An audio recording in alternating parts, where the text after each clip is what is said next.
23장을 한번 돌이켜보면 가장 중요한 게 뭐냐면 말과 행동이 같아야 된다라고 하는 거죠. 우리가 신앙생활을 하면서 말은 많이 하잖아요. 그죠? 뭐 저부터도 마찬가지입니다만은 말은 많이 합니다만은 그러나 그 말한 만큼의 책임 있는 행동을 사실은 해야 되는데 그런데 그렇지 못하단 말이죠. 이게 한 개인도 마찬가지고 사회도 마찬가지예요. 말만 많은 사회. 그죠? 누군가 책임지려고 하는 사람은 없이 그저 말만 쏟아붓는 그런 사회가 된다면 그 사회가 얼마나 시끄럽겠습니까? 선거를 앞두고 이런 일들이 이제 사실 많아지잖아요. 말이 많은 세상 속에서 사실은 오늘도 우리가 살아가고 있다라고 하는 거죠. 예수님께서도 사셨던 그 당시에 지금보다도 더 했던 것 같아요. 네. 바리새인과 서기관들이 나서가지고 모세의 자리에 올라가 앉아가지고 저 높은 자리에 뭐 강대상에 앉던 어디 앉던 간에 앉아서 그래가지고 율법이라고 하는 것을 통해서 오히려 사람을 더 얽어매고 그리고 무거운 짐을 더 덧씌우는, 사실 율법의 정신이라고 하는 게 뭐겠습니까? 하나님 앞에서 하나님을 사랑하고 그리고 더 나아가서 내 이웃을 내 몸과 같이 사랑하는 거죠. 네. 결국 생명을 살리지 못하고 오히려 생명을 무시하고 죽이는 그런 일들을 우리가 또 공간복음서 속에서도 우리가 늘 발견하는 그런 바리새파와 서기관들의 모습이죠. 다시 말하면 그 행위의 동기가 뭐냐라고 하는 거예요. 율법을 이야기하면서도 그 행동의 동기가 뭐냐면은 결국 23장에서 얘기하는 핵심적인 내용이 뭐냐면 사람에게 보이려고라고 하는 말이에요. 네. 진실된 사랑을 갖고 그저 우리가 선한 사마리아인의 비유에서 읽어볼 수 있듯이 강도 만난 한 사람을 앞에 두고서 그 생명을 살리고 그 생명을 어떻게든지 구원해야 될 책임이 있는 거 아니겠어요? 종교 지도자라면. 그런데 그게 아니라 사람에게 보이려고 남들이 보지 않는 데서는 그냥 다 지나쳐 버리는 거예요. 뭐 오늘날로 얘기하면 교통신호를 그저 이곳저곳에서 지켜야 되는데 뭐 교통신호 지킬 필요가 없다는 거죠. 사람이 딱 보니까 없어요. 그러니까 그냥 지나가 버리고 마는 거예요.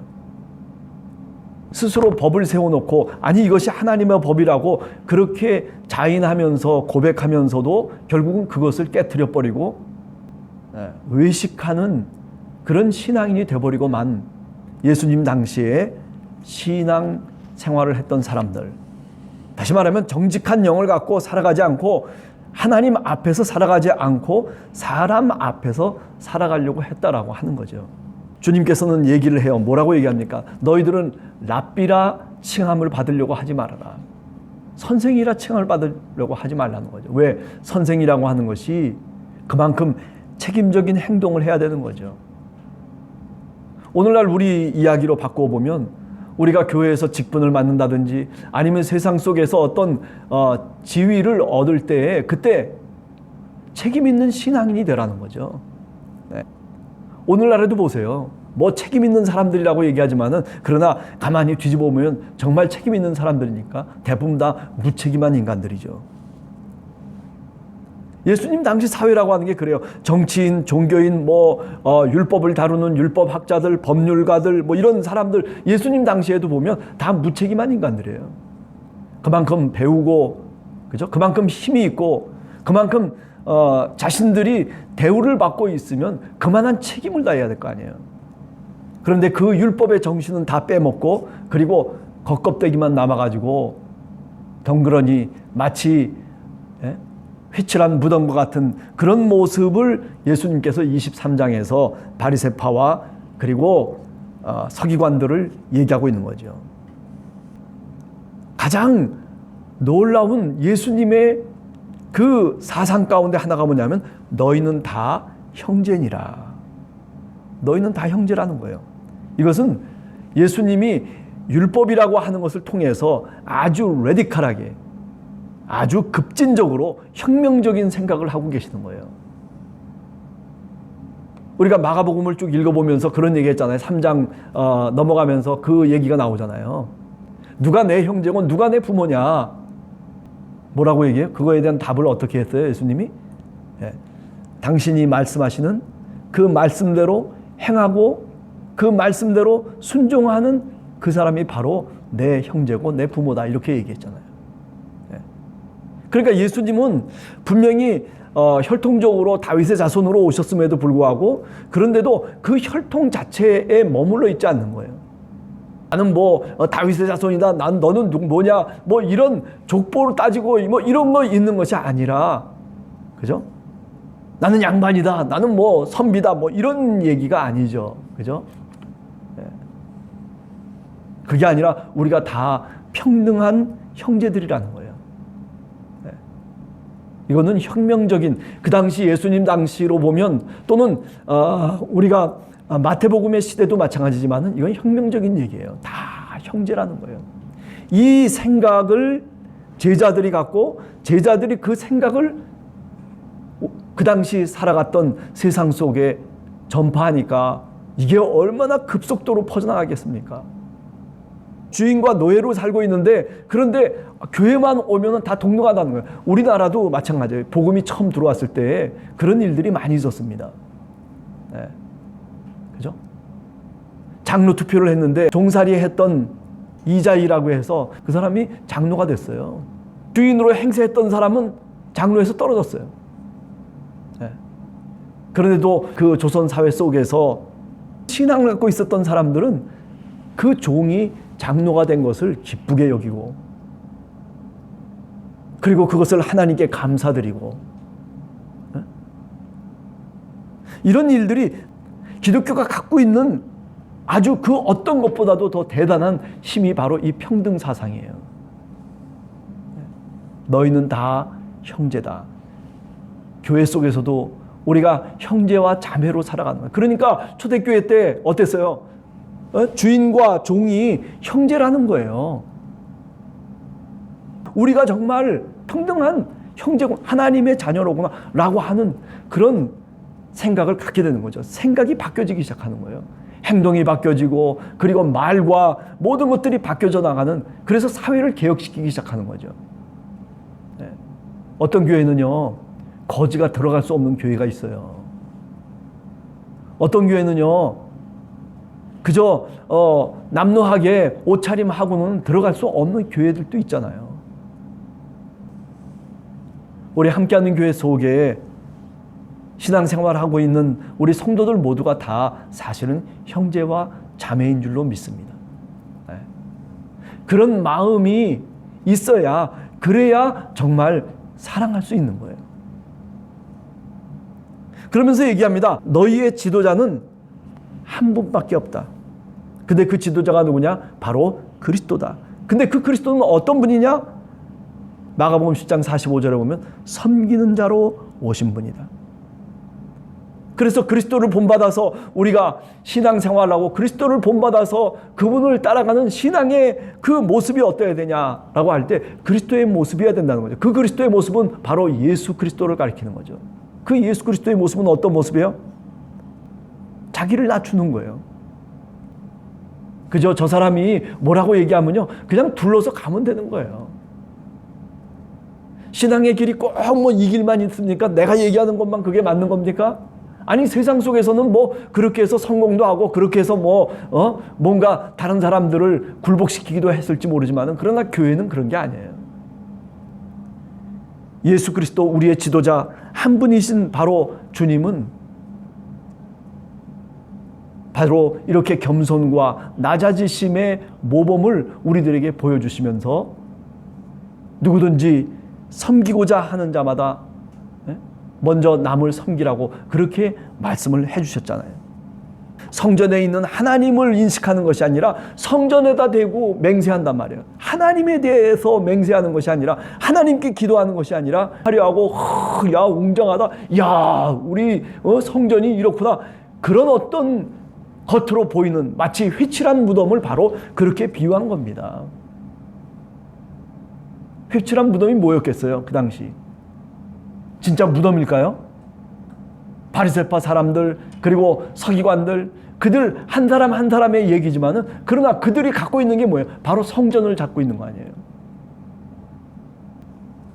다시 말하면 지도자라고 하는 것이 얼마나 중요한 것이냐 하는 것을 주님께서 우리들에게 얘기하고 있는 거죠. 겉과 속이 다른 그런 사람들을 지도자라고 얘기하지 말라는 거죠. 자기를 낮추지 못하는 사람을 지도자라고 얘기하지 말라는 거예요. 오늘 우리 사회 속에 교회가 사회를 개혁할 수 있는 방법은 그 방법밖에 없다고 저는 생각해요. 교회가 낮아지는 방법이에요. 예수 그리스도를 믿는 사람들이 낮아지는 방법 이외에는요, 천국은 어떤 사람의 것이에요? 높아진 사람들의 것이 아니에요. 천국은 낮아진 사람들의 것이에요. 천국은 섬김을 받는 사람들의 것이 아니라 남을 섬기고자 하는 그 이웃사랑의 마음으로부터 출발하는 사람들, 정직한 마음을 갖고 하나님을 경외하고 하나님 앞에서 살아가는 그런 사람들을 통해서 하나님의 나라가 이루어져 가는 것이죠. 그래서 예수님께서는 이 잘못된 신앙관을 갖고 있고 잘못된 지도자로, 그리고 멋이나 부릴 줄 알고 겉이나 뻔질뻔질한 바로 그 종교인들, 서기관들과 바리새인들을 가르쳐서 뭐라고 얘기합니까? 독사의 새끼들아, 이렇게 얘기하잖아요. 네. 신앙의 진수가 뭐겠습니까? 자기를 낮추고, 그리고 옛날 우리 목사님들 이렇게 보면 그죠? 겸손한 모습, 네. 겉과 속이 전혀 다른 회칠한 무덤 속은 그저 썩어가지고 문드러져가지고 냄새가 가득 차 있는데 겉만 먼저한 거예요. 회칠해가지고, 하얗게 회칠해가지고 무슨 마치 성전인 것처럼 딱 만들어가지고. 오늘 우리 교회가 이런 모습이 돼서는 안 되는 거죠. 겉은 망가져갈런지 모르지만은, 그러나 속에 있는 신앙인들은 정말 진실된 신앙인이 되어야 되지 않겠습니까? 오늘 우리 함께하는 교회 성도들, 우리 함께하는 교회가 좀 이런 교회가 됐으면 좋겠다라는 기도를 우리가 오늘 또 하는 것이죠. 네. 여러분들이나 저도 늘 주님 앞에 기도하는 것이 겉과 속이 다른 사람이 되어서는 안 되겠다. 주님 도와주시옵소서. 네. 적어도 내가 하는 행동이 정말 진실된 마음으로부터 나오는 행동을 갖고, 그리고 살아갈 수 있도록, 외식하는 사람의 모습이 아니라 겉과 속이 그래도 뭔가 일치할 수 있는 그런 신앙인, 그죠? 그러려면 우리 모두가 정말 참된 신앙인이 되어야 됩니다. 우리 함께하는 교회 성도들 한 사람 한 사람이 이렇게 예수 그리스도를 깊이 내 마음속에 새기면서 살아갈 수 있어야 됩니다. 그렇지 못하기 때문에 오늘 읽은 본문을 보면 예루살렘아 예루살렘아, 그죠? 예루살렘아 예루살렘아, 예? 탄식하는 거죠. 결국 예루살렘이 AD 70년에 멸망하고 말지 않습니까? 예. 8월 29일 날 티투스 장군의 그 10군단의 그 화염과 그 무기 앞에서 예루살렘이 다 싸그리 불타서 없어져 버리고 마는, 돌 하나도 남지 아니하고, 이제 24장으로 넘어가면 예수님께서 바로 그것을, 성전의 멸망을 예고하고 있지 않습니까? 예루살렘아 예루살렘아, 선지자들을 죽이고 내게 파송한 자를 돌로 치는 자요. 하나님이 얼마나 그 이스라엘 백성들을 모으기 위해서 암탉이 새끼를 날개 아래 모은 것처럼 그렇게 얼마나 수고하고 그렇게 하나님이 정성을 다했던 이스라엘 백성들. 그러나 결국 하나님이 이 땅에 오셨을 때 하나님의 아들 예수 그리스도를 십자가에 죽이는 그런 엄청난 죄악을 저지르게 되는 거죠. 왜 그렇습니까? 바로 겉과 속이 다른 결과가 그렇게 나타나는 거예요. 판단이 망가져 버리고, 인식이 망가져 버리고, 그리고 율법에 대한, 하나님의 말씀에 대한 순종이 막아져 버리는 거예요. 책임 있는 신앙인으로 살지 않게 되면 결국은 이렇게 예루살렘이 멸망하듯이 우리들도 멸망하고 말 것이라고 하는 그런 말씀을 오늘 23장 37절 이하를 통해서 우리들에게 주님이 말씀하고 계시는 것이다 라고 하는 거죠. 오늘 우리 시대 속에서도 23장과 별로 다를 바가 없다고 생각해요.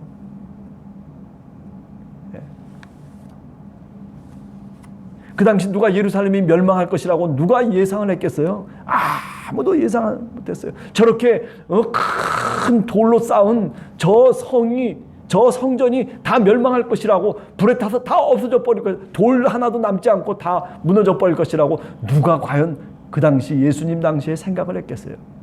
아무도 생각을 하지 못했어요. 네.